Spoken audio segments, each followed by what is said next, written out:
Argentina, the 8th largest country on planet Earth, and despite its natural beauty, food, and culture, it also seems to be one of the most overlooked countries in the world.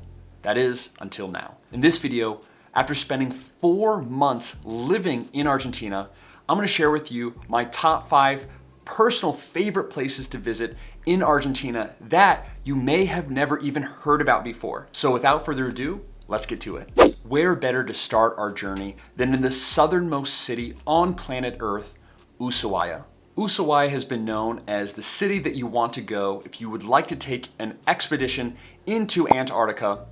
But the city itself and the surrounding area are amazing. So first, starting with the actual city, it's this very, very interesting feeling being there. It's a very cool, interesting city with some different kind of German architecture. You definitely feel like you're at the edge of the world. And there's some surprisingly really great food and hotels and restaurants. You'd think it'd be super remote, but it's a great place to stay in and of itself. Some really beautiful views of kind of the mountains around you, of the Bay Area, ships kind of in the harbor, and just outside of the city, countless adventures await.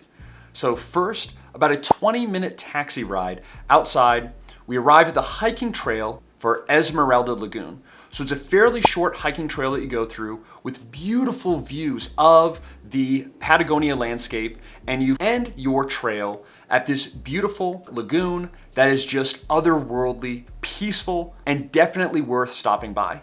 Also, a short ride outside of the city, we arrive at Tren Fin del Mundo, or Train at the End of the World, which was this old train actually used by prisoners in the area that would go on this route and actually cut down timber to be exported or used in other parts of Argentina. It was then converted into this tourist attraction, which is definitely worth stopping by. So basically, you get your tickets, get on this old train, and go through the Tierra del Fuego National Park, or Land of Fire National Park, which is gorgeous.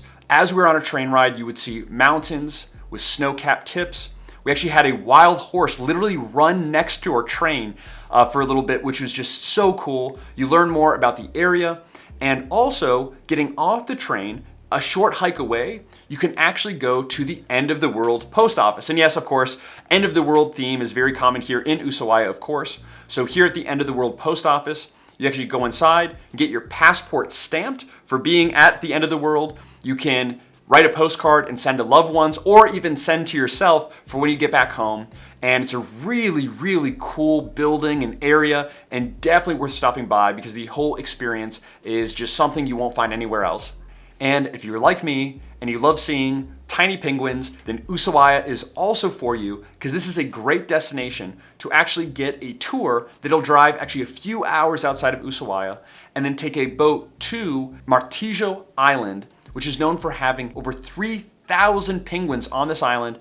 And with a certain tour known as Pira Tour, you can actually go and step onto the island and literally walk next to hundreds and hundreds of these small penguins all around you, and very likely could actually even get some of them to nip at your boots or the shoelaces on your shoes, which is just an amazing, amazing experience, and would highly, highly recommend. And for all of these reasons, this is why Ushuaia is one of the top places to visit in Argentina.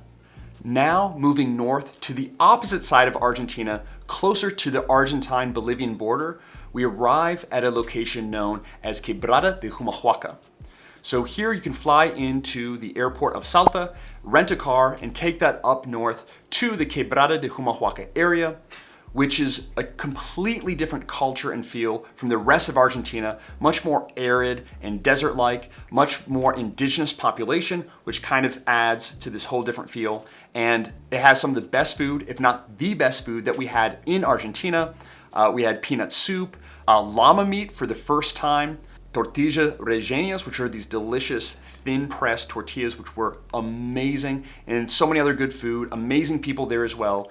And aside from the culture and the food, in terms of the natural landscape, this is actually where the Rainbow Mountain of Argentina is located, known as Hornecal, which is extremely beautiful as well, especially at golden hour when we went, just kind of lights up the entire colors of this mountain. So it's extremely beautiful. It feels like you're on Mars or another planet. The best way I can kind of describe the Quebrada de Humahuaca area is something maybe like Utah or Arizona, which are states within the United States.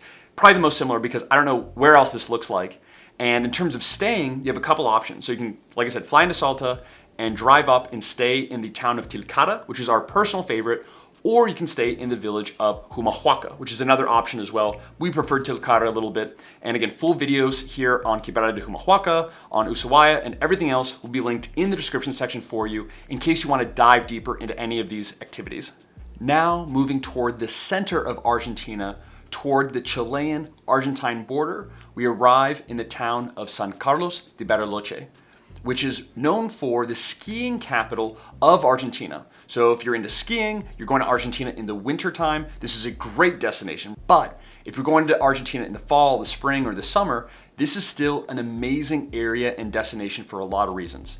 So Bariloche is also known for its large German, Swiss, and Austrian immigrants who actually settled in this area. And the reason for that is because some of the typography of the area is actually very similar to that part of Europe. And because of this, the German and Austrian culture especially have really influenced the local culture, cuisine, and architecture here, which make it this really neat, kind of interesting little sort of German village, if you might say, in Argentina. And aside from some of the different architecture, you also have a ton of activities to do. You can go kayaking along the beautiful lakes nearby. You can go hiking and see some really beautiful views. There's great breweries in the area as well. And there is one of the most beautiful hotels I have ever seen, and arguably the most beautiful hotel in Argentina, which is Xiao Hotel. Also, fun fact about this hotel is apparently Hitler was actually spotted after World War II going to this hotel. Whether it's true or not, of course I don't know, but a really cool, interesting area, both from a nature perspective, a historical perspective in Argentine history, and definitely worth putting on your bucket list.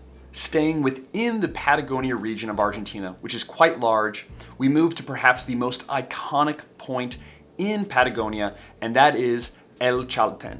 So El Chalten is this fairly small, somewhat remote city, a few hours north of El Calafate. So what a lot of travelers will do is fly into El Calafate and either rent a car or take a bus like we did and kind of make your way up to the town of El Chalten, which is a really cool and interesting place. And the main reason that El Chalten is so popular is because of the hiking views that you get all around this town. So even taking your car or riding a bus up into El Chalten, the entire way you go through the rugged and beautiful Patagonia landscape. You can look out your window and see wild llamas just on the side of the road or even crossing the road, small ray, or basically these small ostriches kind of hopping through the shrubbery.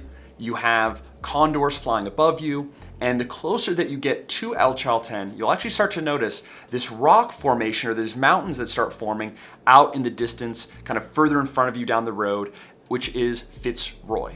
So Fitzroy is one of the most iconic, if not the most iconic point in Patagonia. The actual brand of Patagonia clothing, their logo is modeled after Fitzroy, which a lot of people don't know.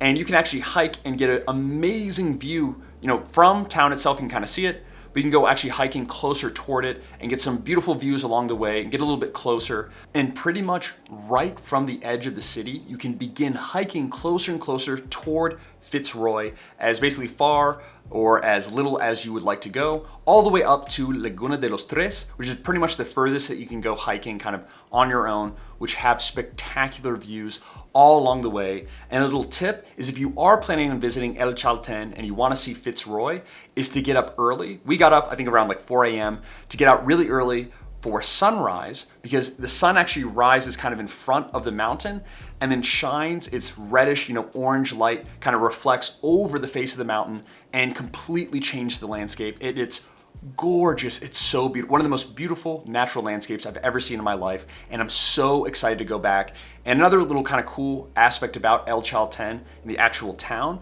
is everyone's pretty much there for like a couple of days. So travelers are constantly coming in and out. Everyone's in their hiking gear. So there's this sort of energy and movement in the town that is, I've never really experienced anywhere else, and is really, really neat. So just a really cool town itself, the whole experience kind of getting there, staying there, and then hiking to Fitzroy or some of the other mountains in the area is just incredible and definitely something that you want to add to your bucket list. And last but certainly not least, we move outside of Patagonia toward the Brazil-Argentina border to a little bit more well-known area, but still, in my opinion, vastly underrated, to Iguasu Falls. So right on the border of Argentina and Brazil are this collection of insanely impressive, massive, beautiful waterfalls.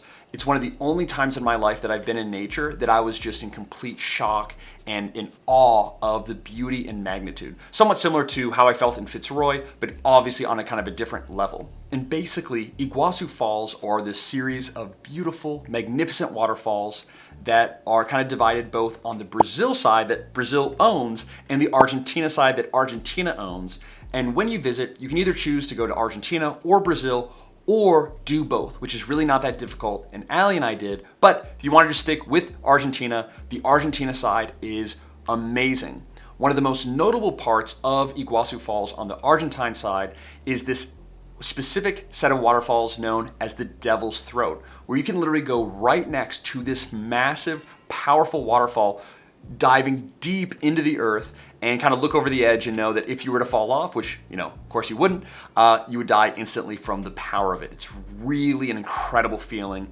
And as the waterfalls are kind of going down, you'll see rainbows forming all around you. And from the Devil's Throat, you can take a trail going all throughout the waterfalls on the Argentine side. It literally feels like you're walking through Jurassic Park or some other kind of paradise. It's gorgeous. And aside from the beautiful waterfalls and landscape, there's some really incredible wildlife that you may not expect. So one notable are these little mammals called coati that are very similar to raccoons in North America. You kind of have coati in South America. They're pretty much harmless. You're supposed to, not obviously pet them, touch them, feed them, which unfortunately a lot of tourists have done, but they're really cute to kind of observe from the distance, very playful, and just these beautiful little animals. And also, as a random note, we were using the bathroom on the Argentine side. We come out of the bathroom and there's literally the most beautiful collection of butterflies I've ever seen in my life congregating outside of the men's bathroom in Iguasu Falls. And I'm not kidding when I say this. There's, all different colors like orange and yellows and greens and blues shining, some bigger than others. Oh, I want to stay there for so long. It was just an amazing experience from the wildlife, the nature. It is 100% worth going to. And for those of you who are going to the capital city of Buenos Aires, which is another beautiful place, but obviously a very well-known place, it is not that far of a flight from Buenos Aires to go up to the Iguasu Falls. So definitely recommend putting that on your Argentine checklist. Now, obviously, with all of this being said, Argentina is a massive country with so many beautiful and amazing places to visit, but these are just my personal top 5. If you'd like to see our full vlogs of any of these places, as well as all of the other destinations that we visited in Argentina, we'll be linking those into the description section below so you can check that out and plan the best trip possible to Argentina. And if you like this video, you'll love this video that I'll put here somewhere on the screen. So go ahead and click on that. And as always, thanks so much for watching. God bless, and look forward to seeing you in the next video.